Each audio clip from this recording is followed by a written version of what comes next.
Hello, welcome back. Welcome again to Giant Arc Productions. I am your, well, I don't have a catchphrase besides the ending, God bless and goodbye. Uh, to Please like, subscribe, share, comment. YouTube algo really loves the comments.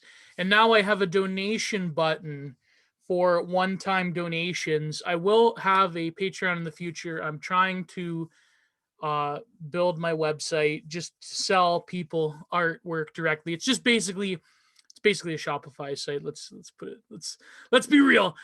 This article I wanted to cover because I feel that it's important and it's has a lot of things, maybe some inadvertently. It has a lot of things that I wanted to discuss in terms of intergenerational digital mimetic warfare. And I think I'm going to call this something like ripping off the original Star Trek episode of, what was it called? A private little war, a private little intergenerational war. So we have this article by the Walrus. Now, for those who don't know, the Walrus is basically like all things Canadian. Now, well, all things post 60s Canadian. It is the knockoff American, a knockoff Canadian version of big, like, I would say there is some boomers involved, but it's more, let's call it left cell, theory cell, like popular, more digestible leftist theory cell, like rag propaganda publication. It's basically the Canadian equivalent to like the Baffler or Jacobin magazine. That's basically what the Walrus is. So don't expect much. But in some, they employ some real charlatans like Michael Corrin, who I probably will make a video about one day just to discuss. But anyways, I don't want to get sidetracked. So let's see this. Let's just jump right into it because people are saying that my video should be shorter, that I should game the YouTube algorithm. So let's go. I feel, I feel like a hooah, to quote Ralph Cifaretto from The Sopranos.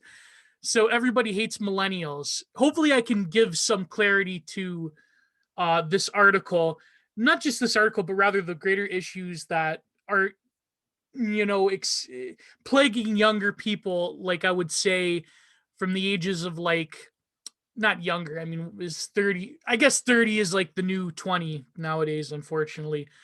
But the thing is, with the problem with this article, especially being from like a obnoxiously, like, what would be the Canadian equivalent of the DSA? I guess like obnoxious, not even old school NDP politics. This is like total, like, what would you call it?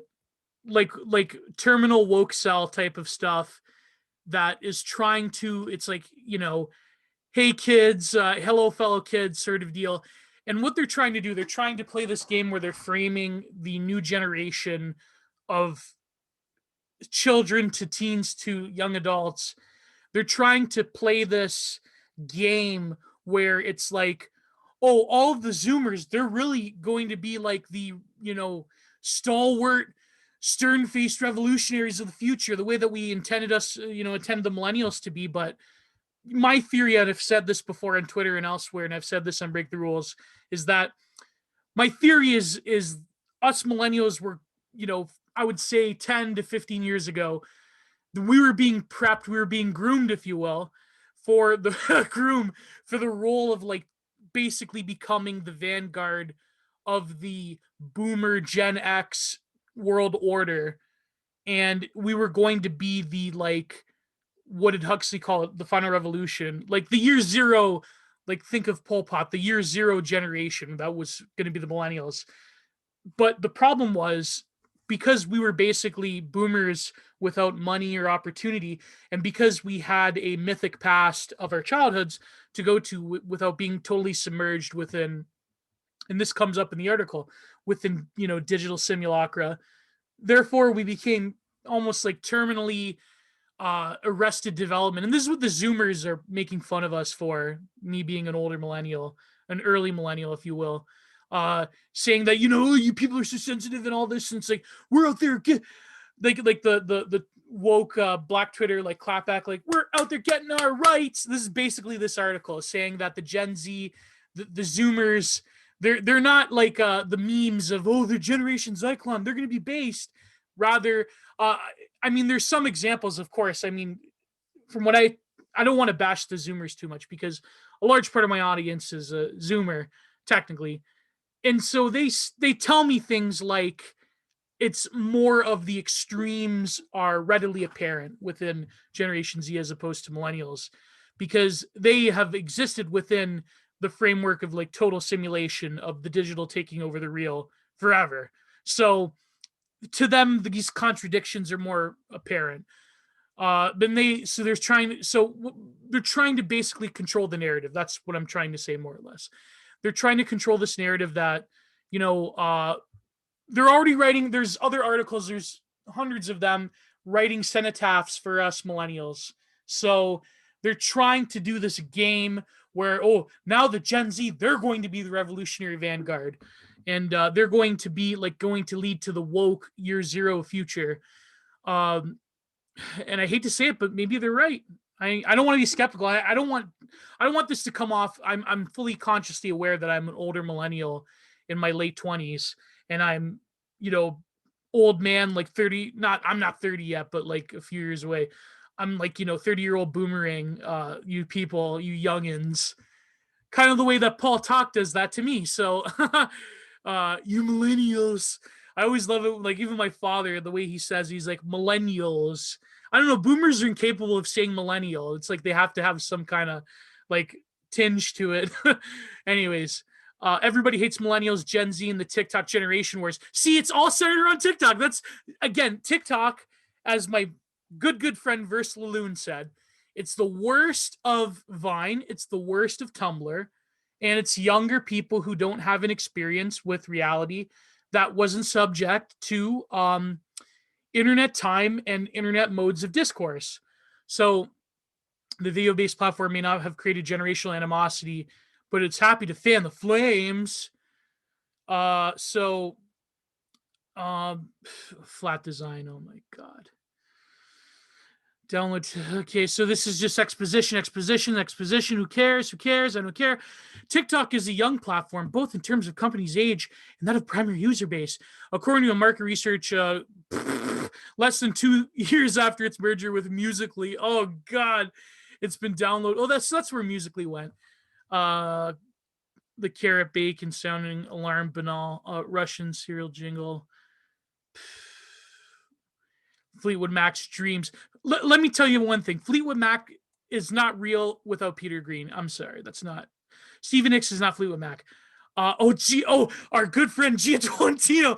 I actually went and bought her book, but it came up. If you look at if you go to Style Talks #4 with me and Matthew the Stout, we go in depth into her book. The potential serotonin burst of TikTok led Gia Tolentino, and so she's become like this. I guess you would say, Pill Eater would call it AXA. Shout out to Pill Eater. Type of voice of the younger people to people that exist within the New York, California blogosphere. The app has an enormous meme factory so now they control the memes of production, not 4chan, not Chan culture. Compress the world into pellets of virality. But TikTok videos, or at least the best of them, tend not to feel engineered or optimized the way content are on. Oh, are you kidding me? Like the content on TikTok is entirely engineered by definition, because the people creating these viral you can't even call them memes, but rather not memes in the traditional sense, but the people that are creating these styles and these memes and these trends, barring the fact that there's bracketing that there's probably some serious marketing firms behind it and some serious NGOs, now that the activism grift is fully in swing on TikTok, the way that other grifts are on Instagram. But Instagram is sort of like a later millennial platform. And to say that these things are natural and organic, you'll see this justification. What this article wants to do is basically reverse everything that we've known, everything that has been sure tested, everything that is organic on the internet. It wants to basically engineer what nobody TM called a totally sanitized and corralled internet. Okay, so, but TikTok videos, or at least the best of them, tend not to feel engineered and optimized. Oh, because they're just expressing themselves. They feel extemporaneous, genuine, and convincingly human. Yeah, I'm sure. I'm sure repeating sociology 101, talking points with some ridiculous meme song from some SoundCloud rapper and having text on the flashing on the screen. I'm really sure that's organic. 2020 is only silver lining. A writer for BuzzFeed, of course. During quarantine, the app became a reliable source of distraction. The more I scroll through the videos, the more I became clear TikTok has much reported generational difference from millennial internet. We're not just well-observed details, but rather the whole point. TikTok has become a core way for Gen Z to express its own ethos, aesthetic, and attitudes. Yeah, let's see. That's an attitude and aesthetic that's basically a more ramped up appropriation of what millennials have done, like the pink pastel aesthetic. TikTok has become a core way for Gen Z to express its own ethos, aesthetic, attitude, sometimes resulting in outright hostility towards millennials and boomers, though rarely Gen Xers, forever the forgotten middle children. Yeah, I'm really sure they're going to go after their older Gen X parents. Millennials, especially, are frequently criticized on the app. Harry Potter, the predilections for Harry Potter, BuzzFeed, their own corniness, bully millennials, dog pupper, hecking good boys. Yeah, so they're just, yeah, the Reddit memes are cringe. But the thing is, I kind of agree here. This is the point where they are correct, because us millennials, we really soiled the bed on the discourses. Not all of us, of course. But in terms of the biggest like Reddit memes, millennials really did a number on ourselves. And as I've said before, millennials, unfortunately, I think, probably won't create anything of note, but there are some millennials who will. But as a generation, I wouldn't. I think because we got psyoped into the boomer ethos of the voice of the generation, the way Gen Xers had it, like these people are a voice of generation. You have to conform to all of these nebulous concepts and attributes to what the millennial qua millennial is. So now the Zoomers are intensifying this, because the Zoomers are the most fragmented generation ever, but now the media culture industry industrial complex machine of driven by global capital, driven by woke neoliberalism, now they're going to totalize the Zoomer, and they're going to do this through TikTok and other, TikTok and Twitch, put it that way. In September, the idea of getting Gen Z tattoos even gained popularity on TikTok, until some posters out there, a tattoo chosen the Z line. Oh my God, this is so cringe. I'm just going to skip through. This is where the article gets, it's like there's a lot of fluff, but I'll get to the meat. This is where the article gets interesting. Created this general animosity, simply fan the flames, the shift of divided millennials who lived through the dawn of social media and Gen Zers, who have never known life before complete self-digitalization. So now the Gen Z, the Gen Zer, they don't know life beyond what is the, totalizing digital reality, this sort of managed and controlled life of impersonal logical algorithms and instrumental reason and so forth, but yet uniquely has generated pathologies and postmodern inverted mythos that has created various social conditions. We are seeing the return of mythos, the return of myths in very self-effaced forms. And you could see this with a lot of the politics of Gen Z becoming absolutely crazy, for lack of a better terms. Gen Zers who have never known life before complete self-digitalization. The larger effects of this shift are still coming into view, but however much progress millennials may have made in digital self-creation, because we were the pioneers of that.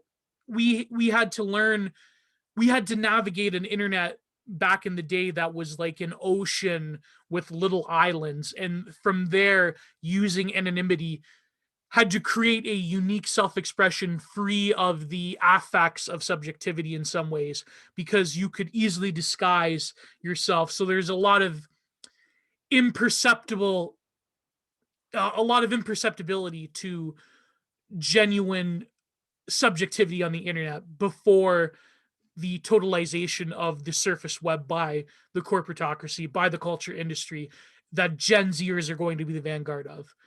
The larger effects of this shift are still to come into view, but however much Gen Z has far surpassed them in making these online spaces more interesting, albeit perhaps at a cost. Yeah, come on.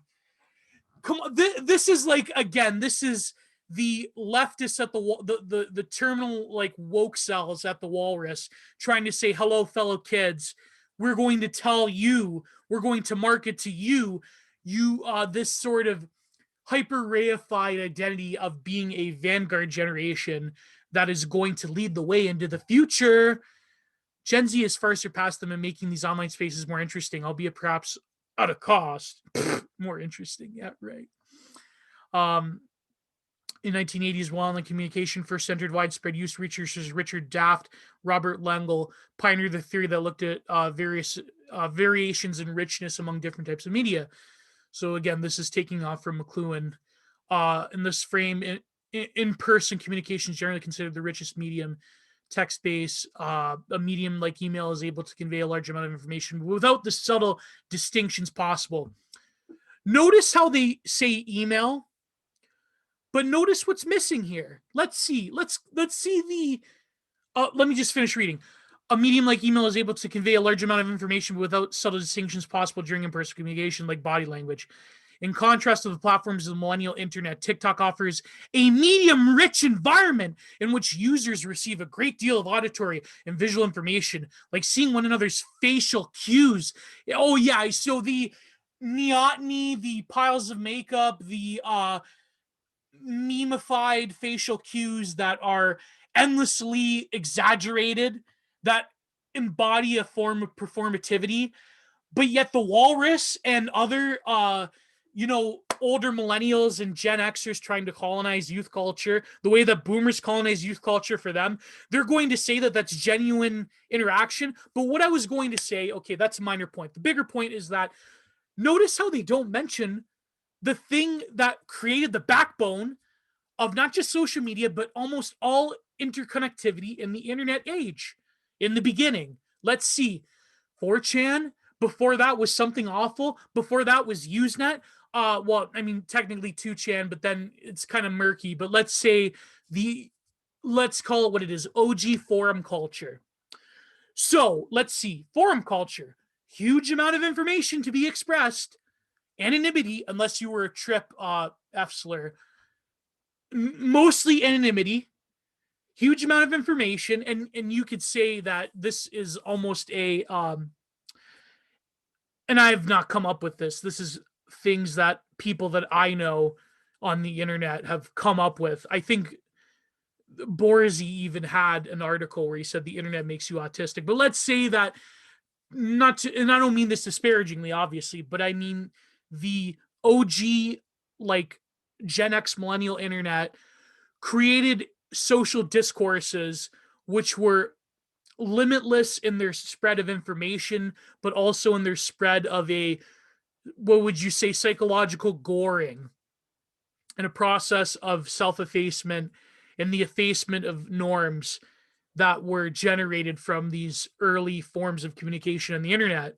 And so, Borzy had an article like that, but there, what I mean is that kind of communication tended towards the autistic, in the sense of not being disinhibited from social cues and being unaware of the lines being crossed, not just the lines being crossed, but also being able to craft a unique identity from the exchange of blocks of information and posting that is uninhibited by any sort of personal affect or any sort of bias that comes from the what Heidegger called the they, right? The Heideggerian concept of the they, das Man, society. We live in a society now with Generation Z at the helm.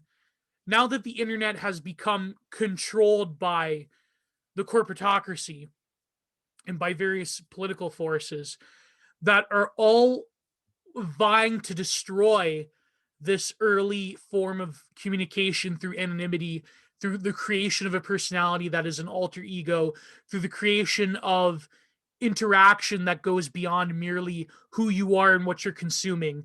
They have to destroy this in order to fulfill an agenda, both politically and both in the, in terms of socioeconomic interactions that people have. They want Gen Z to basically destroy anonymity on the internet and to destroy the impersonal, let's say, impersonal, theory sellish, uh, brash, uninhibited forms of expression that the internet produced, in at least in the early days. By the time that people got the internet on a larger scale, they basically want to go back to like, and the way they're going to sell this is to say that, oh, don't you love, like, especially now with the pandemic and the lockdowns, don't you want to go back to personal interactions, and don't you think that these, out of the mouth of babes, and again, I hate to say it, but Picasso condemned us to this hell of saying that we have to listen to the spirit of children, and out of the mouth of babes, the Gen Zers, they're going to say to us that they have to deliver us into a grander future where we can actually see each other and we're completely doxxed, and we're going to we're going to become even more over socialized. Now, when you look at TikTok, doesn't that just scream over socialization? But the thing is, this article almost implicitly admits it. So not only the omitting the OG forum culture, but now they're saying that the media-rich environment of TikTok that the Gen Zers, they're pioneers of, and they're going to lead the way to the future. That's even better than the autistic model of the former internet. So seeing another's facial cues and hearing the intonation and pacing of one another's voice, such closeness starts as soon as you open the app. You immediately plunge into an endless stream of faces. It just reminds me of the lyrics from the Robin Trower song "In City Dreams," where the brilliant lyricist and singer James Dewar, he says that one line, "An endless stream of plastic faces going down the street." You are immediately plunged into an endless stream of faces. Unlike users of, the evil Twitter and Instagram, TikTok users do not need to follow any accounts before they're served content. Instead, a mysterious, uncannily accurate algorithm, so being totally instrumentalized by the algorithm, intuits the user's preferences and presets them in so-called For You pages. Each video is 60 seconds or less and can touch on any possible subject. After a few months of use, my feed now shows me skits, dances, observational clips, blah, blah, blah. So basically, they want to destroy everything that made the internet great in order to do this model of quick interpersonal interaction that has heavy, heavy social consequences for straying outside of the norm.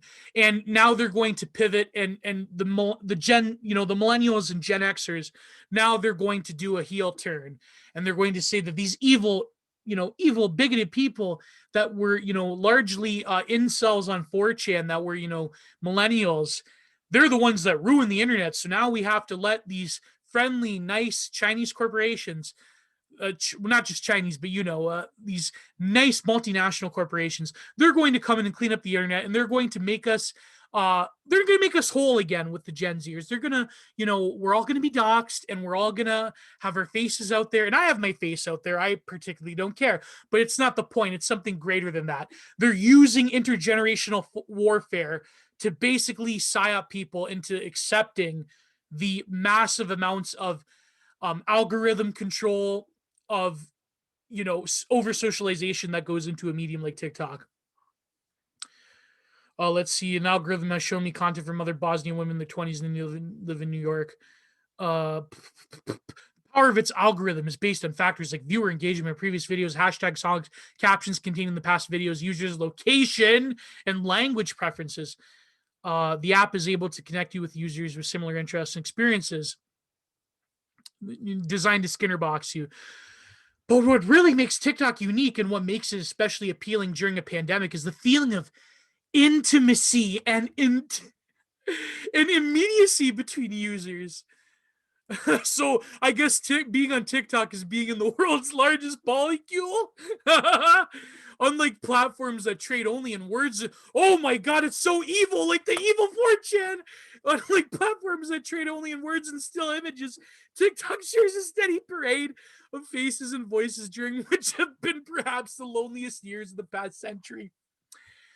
Oh man, engaging in this huge Skinner box of total participatory servitude and panopticism. You mean that's going to replace actually going outside and interacting with people that I know? Wow, genius. Good one, Gen Z. Good one, all the leaders of Gen Z.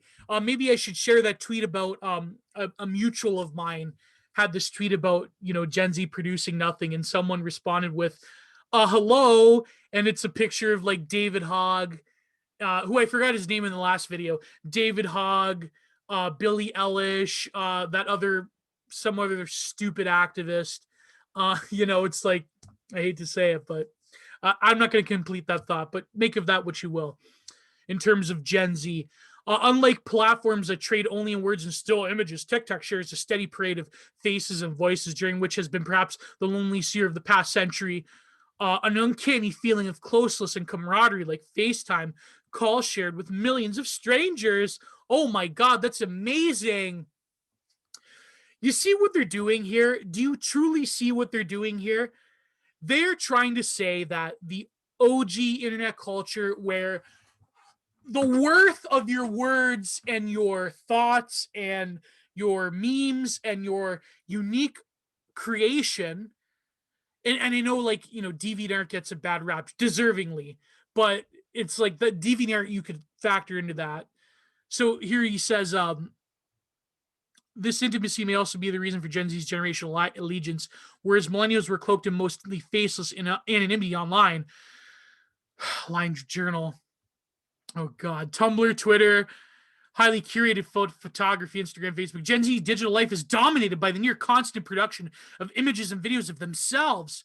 Oh wow, culture of narcissism, catering a very different relationship between them, their peers, and the rest of the world. So basically, they're going to psyop people into saying that the hip new trend is to exist in a perpetual state of panopticism.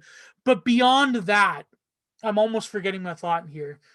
What was I going to say? Yeah, so they're not just going to destroy this, what made the internet the way it was, but notice how they're using, and this is another point that I had thinking about this article. Notice how they're using the, therapy speak, the language of the therapeutic state and medicalization.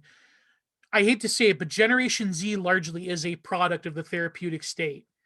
The woke, not just the woke therapeutic state, but yeah, largely, because a lot of woke politics is dealing with this language of the cult of psychoanalysis that goes into psychiatry, that goes into these sort of, I guess you could call it HR department speak, but it goes beyond that. It goes into like counselor, social worker lingo. It's this language of constant medicalization, of psychomedicalization and psychopolitics, because a lot of this discourse that we're finding now is cloaked in this language of the therapeutic state, which is, empathy, intimacy, wholeness, are you ready to receive information that may affect your mental health? This is like, unfortunately, the marinade that Gen Z has been saturated in. They have been totally colonized by, and I hate to say, but this, I'm not blaming Gen Z. I'm saying this is what they're a product of, because this stuff, I remember distinctly, started with us millennials. The demonization of bullying. Hello, the sort of almost like, in a way of getting rid of neurosis, it's producing even more neurosis of like mental health. And not to say that these things are inherently bad, but it's the weaponized and instrumentalized application of the therapeutic state and concepts within the therapeutic state that have created generations of neuroticism that's only been strengthened by the Chinese imported delicacy in post post-lockdown world, prison planet, if you will. A user created their first MySpace account, had limited number of vehicles for self-expression. Yeah, but those limited number of vehicles produced great, maybe not on MySpace, but well, I guess so, but it produced greatness, especially in forum culture, because you weren't, again, like I said, you weren't inhibited by your own sense of personal identity. They want to, like they did with boomers on Facebook, the internet is just social media, and the internet's becoming a personalization and extension of what you think yourself is. And of course, yourself is being, instrumentalized and marketed to you, and it's being controlled by various social discourses, and power shoots through the subject, and that ultimately produces a subject, power knowledge. So you know all this if you know me for any length of time. This is basic applying internet realities to applying Michel Foucault and other thinkers to basically our current internet reality. A few personalized layouts and music choices. Years later, posting so progressively, the internet is colonizing your everyday life. Through Facebook and Instagram occurs only after through vetting. Compared to social media usage now, the way we interacted with these platforms were stilted, awkward, and deliberate. Yeah, it had to be deliberate. It had to be. And that was the beauty of it. You know what the original concept of R9K was? That every post had to be original. And I know it's a total cesspool now, but you know what I mean. Because of the platforms themselves and because of the idea of digital identity was still fairly new, it was harder for millennials to really be themselves online. No, it wasn't, because through an act of self-creation, through an act of autopoiesis, making your life a work of art, through your posting, that was creating the self. It wasn't this already reified, already molar, already stultified version of what you think yourself is. You had to create yourself through that original internet culture. But this is so ridiculous, and they're only doing this so they can. I sound like a tinfoil hat, but they're doing this because they want to control and corral Generation Z into particular forms of discourses and particular forms of identity creation that service the Blue Empire. Until I downloaded TikTok, I only had known a life as a member of the youngest existing generation to enter adulthood. Seeing a new generation of natural-born digital creators found me to reconsider I've lived my own life online. Gen Z has never known a time before the internet. Oh, see, that's the linchpin, right? Whereas I'm very distinct memories of the first social media account I ever made, first YouTube video I ever watched.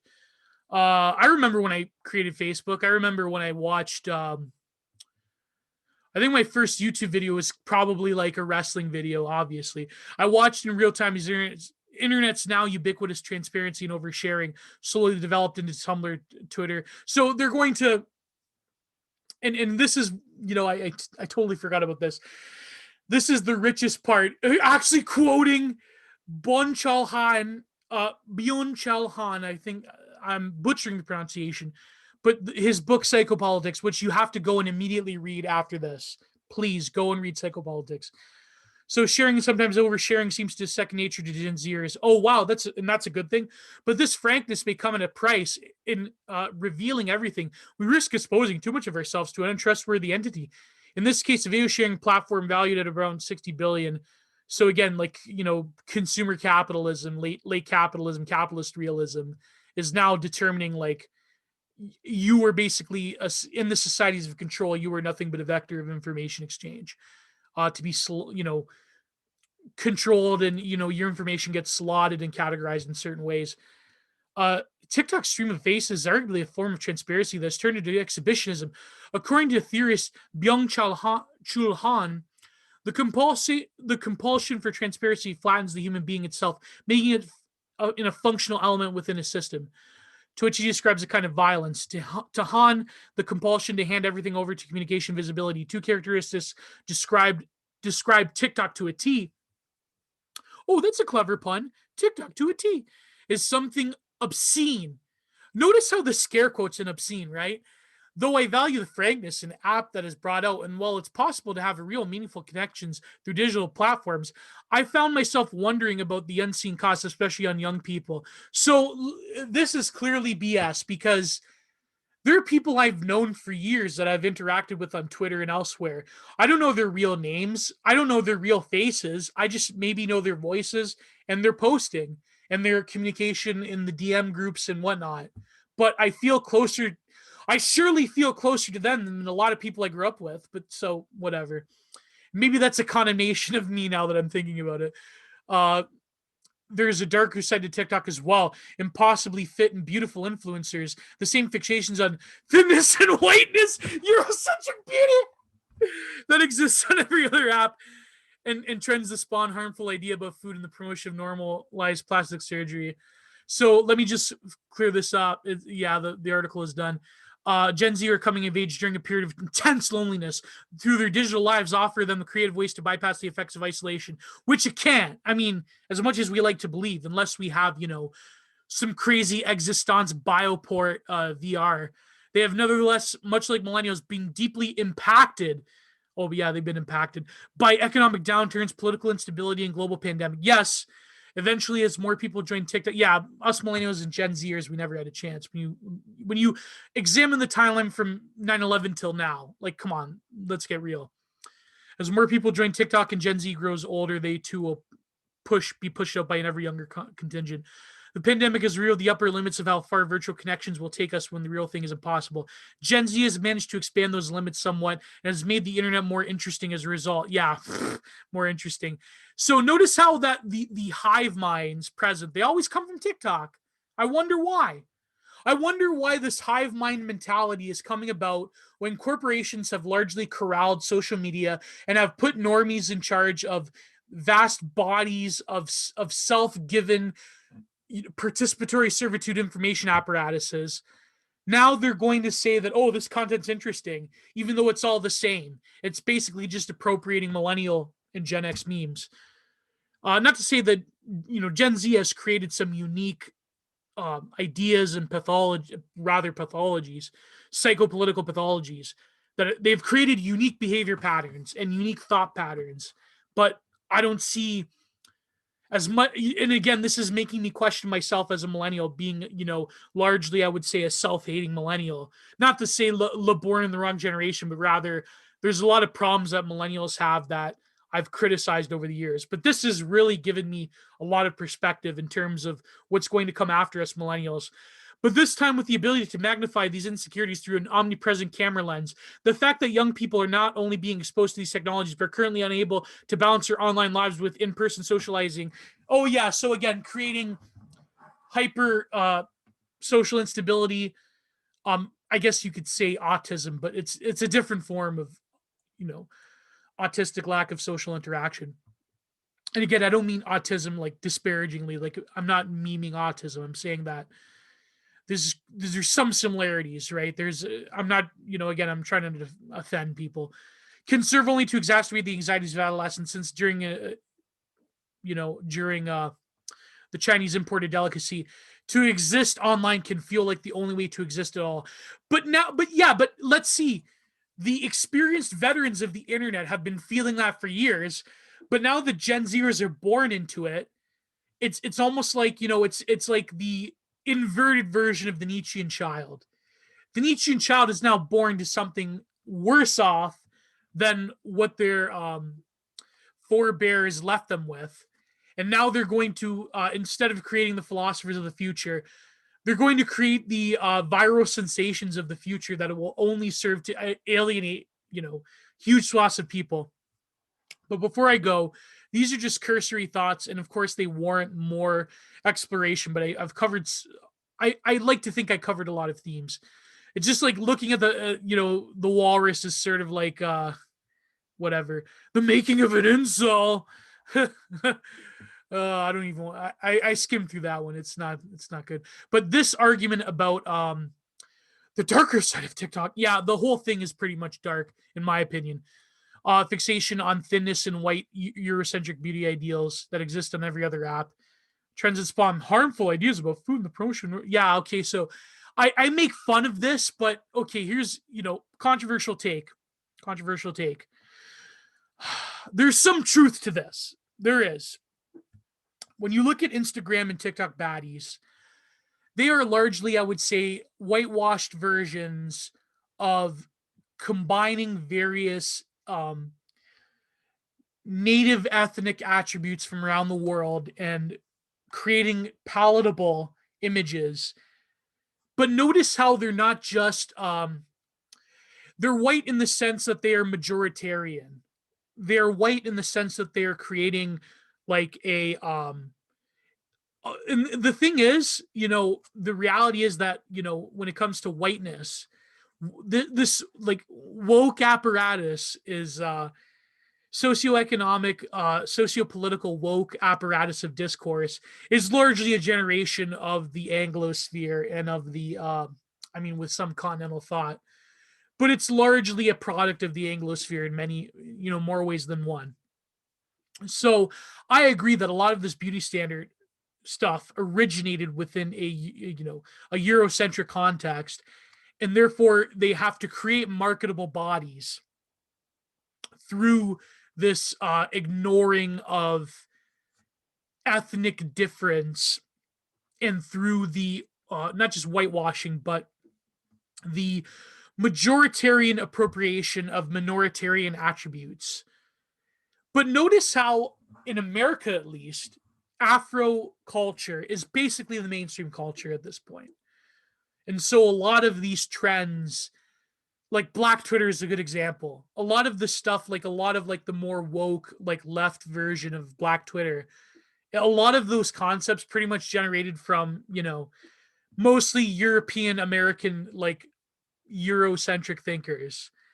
A lot of that stuff, and I don't think it's too controversial to say this, but I sort of agree. I sort of think that even just the nature of like the hyper sexed over sexualization of a lot of these youth trends, especially like in the fashion and beauty aspect of it, like the baddies, the influencers, a lot of that is like the creation of the Western, like let's call it North American culture industry. um and again, I don't say this like, I'm not saying like, oh, it's racist, but there are racial overtones involved that I think are warranted in terms of like exploration. But of course, they have to push, because it's the Walrus. They have to, like, of course, talk about whiteness in this like not even a mature way. It's more of like just a throwaway, like, oh yeah, we have to talk about whiteness, of course. That's the real evil side of TikTok. Mid-sized girl content.